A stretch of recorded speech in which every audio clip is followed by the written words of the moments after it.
Viewers, আসসালামু আলাইকুম। কেমন আছেন সবাই? আশা করি সবাই অনেক ভালো আছেন। তো আজকে একটি টপিক নিয়ে আলোচনা করব, কিভাবে আপনারা আপনাদের ফেসবুক অ্যাকাউন্টে 3D পিকচার আপলোড করবেন। তো সেটি নিয়ে কিন্তু আমি আজকে আলোচনা করব। তো প্রথমে আপনাকে 3D পিকচার আপলোড করতে গেলে বা 3D ফটো আপলোড করতে গেলে আপনারা কী করবেন? আপনারা প্রথমে আপনাদের হোয়াটসঅ্যাপ মাইন্ড নামে একটি অপশন পেয়ে যাবেন আপনি নিউজ ফিডে। তো আপনারা এখানে ক্লিক করবেন। ক্লিক করার পর আপনারা নিচে চলে আসবেন। নিচে চলে আসার পর এই যে দেখতে পাচ্ছেন ভিউয়ার্স, 3D ফটো নামের একটি অপশন আপনারা পেয়ে যাবেন।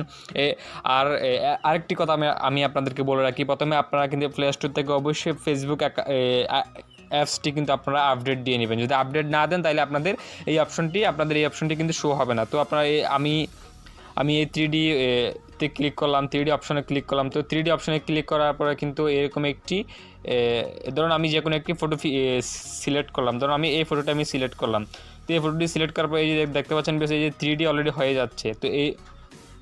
তো একটু ওয়েট করুন ভিউয়ার্স, একটু ওয়েট করলে কিন্তু 3D হয়ে যাবে। Creating your 3D। তো এই দেখতে পাচ্ছেন ভিউয়ার্স, অলরেডি এখানে কিন্তু 3D পিকচার হয়ে গেছে। দেখতে পাচ্ছেন আপনি যে 3D হয়েছে, এটা আপনারা কীভাবে বুঝবেন? এই যে দেখতে পাচ্ছেন ভিউয়ার্স, এটি নড়াচড়া করতেছে। তো এই নড়াচড়া করাকে বলা হয় আপনার আই থিঙ্ক 3D বলা হয়, আমি অতটুকু আমার জ্ঞান নাই।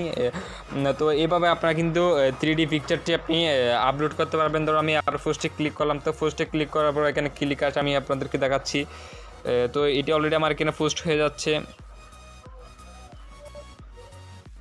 হ্যাঁ ভিউয়ার্স, আপনারা দেখতে পাচ্ছেন, এই যে দেখতে পাচ্ছেন এখানে কিন্তু পিকচারটা কিন্তু 3D পাবে, কিন্তু এখানে নড়তেছে। তো এইভাবে কিন্তু আপনারা আপনাদের ফেসবুক কিন্তু আপনারা 3D পিকচারটি আপনি হ্যাঁ ভিউয়ার্স দেখতে পাচ্ছেন, এইভাবে কিন্তু আপনারা আপনাদের ফেসবুক কিন্তু 3D পিকচারটি কিন্তু আপনারা আপলোড করতে পারবেন। তো আজকে দুটোকে পরবর্তীতে আবার দেখা হবে নতুন কোনো টপিক নিয়ে। তো আমার ভিডিওটি যদি ভালো লাগে থাকে তাহলে অবশ্যই আমার চ্যানেলটি সাবস্ক্রাইব করবেন এবং পাশে বেল বাটনটি অন করে দেবেন, যাতে পরবর্তী ভিডিও আপলোড দিলে আপনার সাথে সাথে পেতে পারেন।